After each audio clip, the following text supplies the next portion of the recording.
Well, good morning and welcome to another Wine Steward video. I would like to introduce you to our little friend. This is our 2023 Domaine de Plus de Vie, and many of you have already enjoyed it. We've had it at the wine bar a few times, and many of you have already purchased some to take home, and I just think it's lovely that a Livermore Valley wine can act a bit like a Côte d'Aron. That was kind of like the idea of what we were aiming for, and I think we got pretty darn close with this Syrah Grenache Mourvèdre Carignan and a little bit of Muscat blend. Well, as I said, we've already talked about it, but this is the 23, and right here, can you see these hands? This is the 24. Yes, I'm a hands-on winemaker, and yesterday was pressing the wine into the darkness of the evening. It took 4 press loads to make about a hogshead worth of this wine, to extract the wine, the new wine, from the skins and the seeds, get it away from those flavor and tannin conferring qualities and turn it into just wine. So this happened in the meantime, hands-on, and this year actually no feet, but that's happened before. You can't smell my feet in this, but believe it or not, there was a little bit of foot treatment on this wine that maybe you wouldn't like anymore, having known that, but having heard that. Whatever, this is about harvest. This is my little, what I'll be carrying around. It's very hard to get this stuff out of your hands, but for a few days, it'll fade off. And I just wanted to say, it's harvest time and we're celebrating. Let's celebrate something else. Let's celebrate, well, it's not really celebrating. It's kind of like a sad thing that Angelino, our friend Angelino, who presents Italian wine so very well up on our mezzanine, is leaving for Italy to join his wife over there, and they will have their next era living in an apartment in Milan. So Angelino's probably going to turn into this brilliant English-speaking, Italian-accented dude taking Americans like us around and showing different parts of Italy to them. That's part of the plan, I think. But in the meantime, we are having Angelino's farewell tour, or sequence of events, we might say.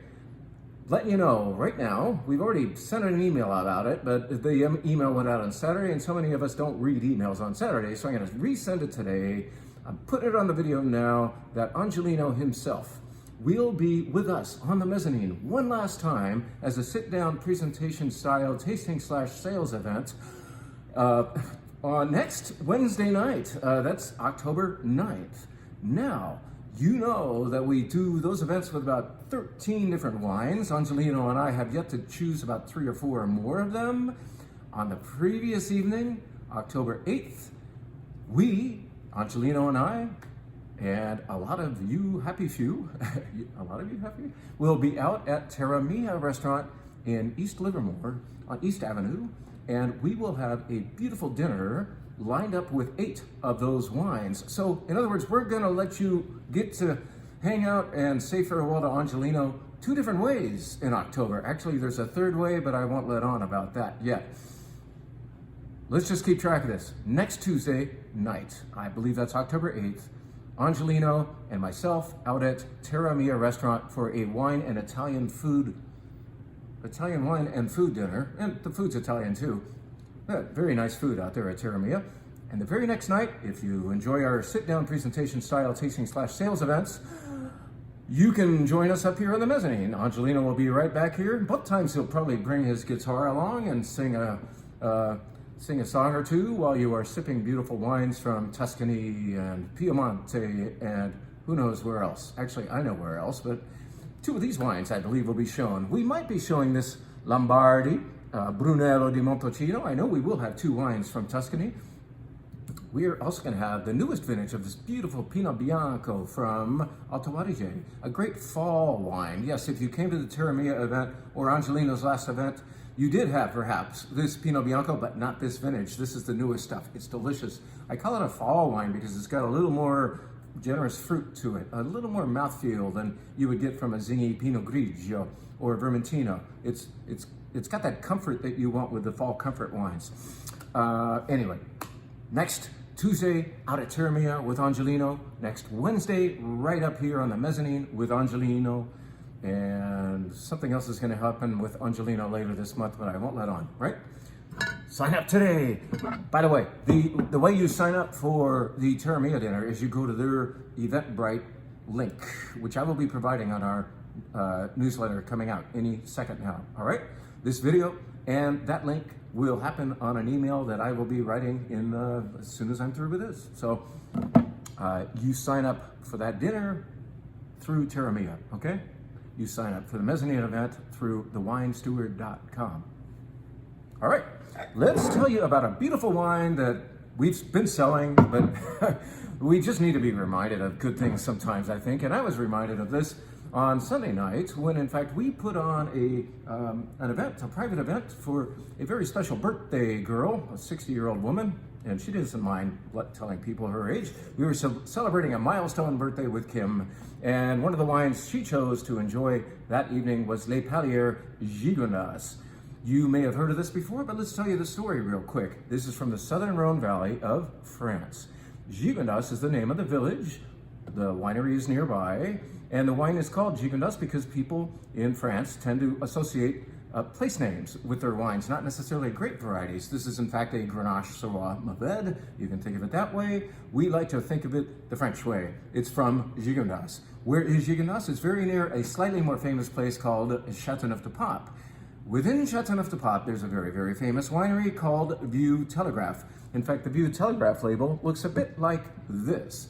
You Rhone people know Vieux Telegraph, and you probably know Les Pallières Gigondas as well. Well, we have known this Gigondas as imported by Kermit Lynch of Berkeley, California for, I think we've known about it for about 23 or 24 years now. And more recently, maybe 10 or so years ago, Kermit Lynch and the owners of Vieux Telegraph in Châteauneuf-du-Pape got together and bought this property. So this is now saying Brunel Lynch somewhere on there to imply that the ownership is newer and under, I think, better control. The wine is better than ever under the watchful eyes of the importer Kermit Lynch, who has a very invested interest in this, and the co-owners, the brothers Brunel of Vieux Telegraph.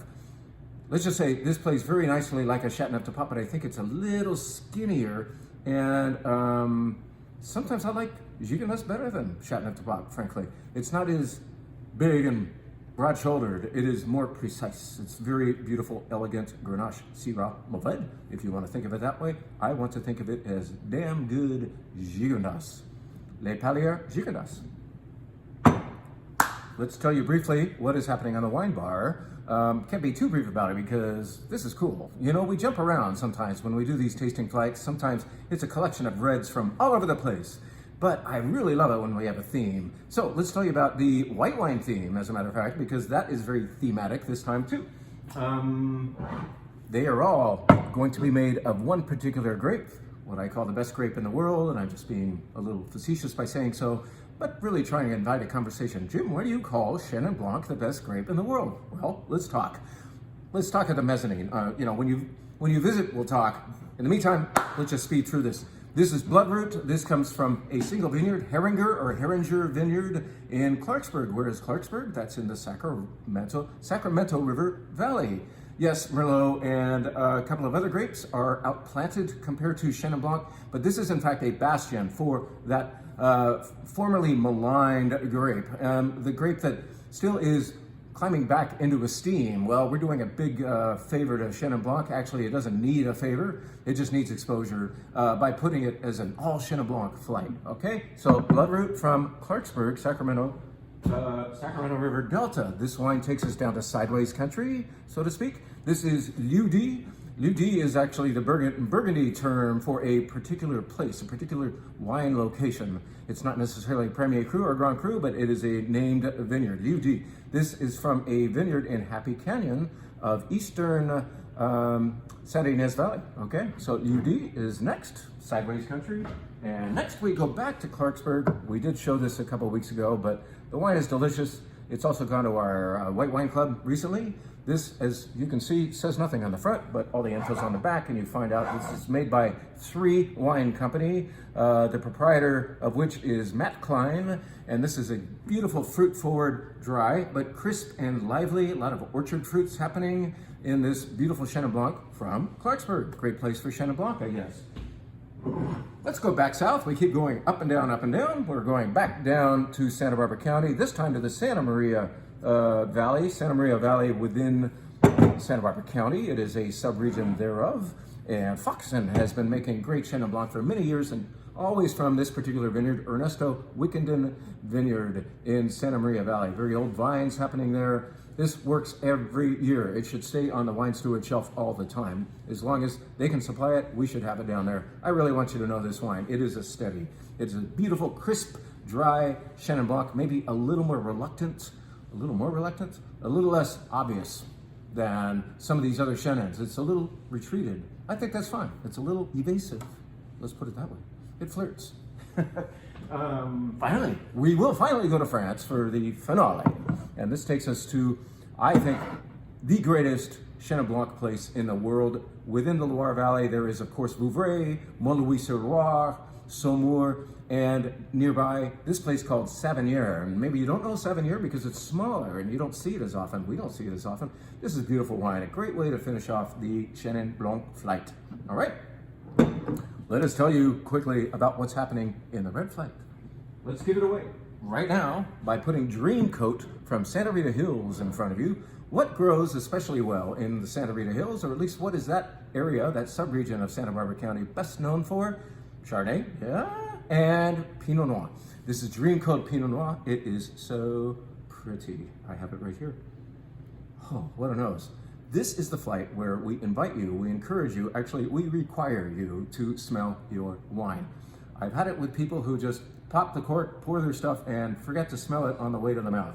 Now, go nose first, especially Pinot Noir. What a fragrance. And confirmation in the mouth. Beautiful fruit. A beautiful skinny Pinot Noir, you might say, and that's why we're starting the flight with it. Now let's go to, this wine is a little bigger.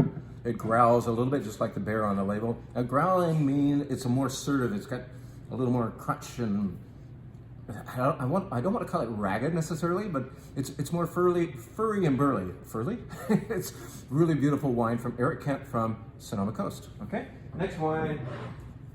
We get discreet again. It's really fun. Pinot Noir has so many voices, and one would hope that the voice is always reflective of the place from which it comes. That's the whole idea with enjoying a variety like Pinot Noir. Pinot Noir is especially evocative of the place, the source.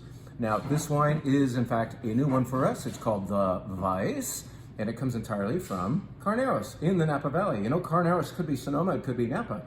Carneros is a kind of horizontal situation that is within each county, did you know? But cooler alongside the bay, the north part of San Francisco Bay, which I think has a different name, maybe Richardson Bay or something like that. But anyway, here we are having a very Carneros-y Pinot Noir in that you have beautiful fruit, but that fruit is also pert and slightly bitter in a good way. In other words, I think not just cherries, but cherry pit and cranberry, especially cranberry. That is the tell for a Carneros Pinot Noir, the Weiss. Next up is, let's get local. This is from the Livermore Valley, which is kind of weird because this is not anywhere near the Livermore Valley proper, but we are up in the hills of Sonoma. So we're not only in a valley, but we are up in the hills. This has elevation, and atop one of those hills on this Nella Terra estate, you can actually see San Francisco Bay, which I don't necessarily advocate the growing of Pinot Noir in the Livermore Valley proper, but it makes total sense. If you can see water, this is kind of like growing wine in Carneros with a view of San Francisco Bay, but this time we're South Bay, right?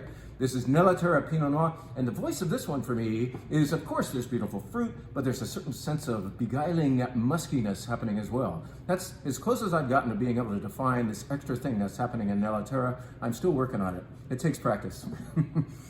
In other words, a lot of this. Smell it. Almost a faux pas.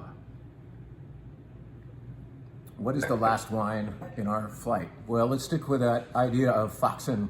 Foxen, making that beautiful Chenin Blanc. What else did we just bring in? For the umpteenth time, the wine steward is proud to be carrying Foxen Pinot Noir. from the Santa Maria Valley.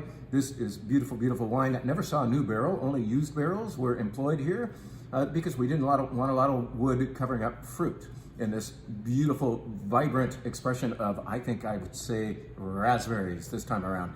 Beautiful, sweet raspberries. And Foxhunt is so damn good at Pinot Noir that it's a fitting end to an all Pinot Noir flight. Of course, there are other wines to tell you about. We have a sparkling wine by the glass as usual. This time it is real champagne. We have a big Cabernet to enjoy by the glass. We have, what is that? Oh, hey, I should mention this because, you know, it's cool when some things do come back, when what goes around does in fact come around. And we should note, for you who have been missing it for years, yes, it's been years, but this used to be a staple at the Wine Steward. Then their wholesale went up and we said, sorry, people were used to spending less for this, bye.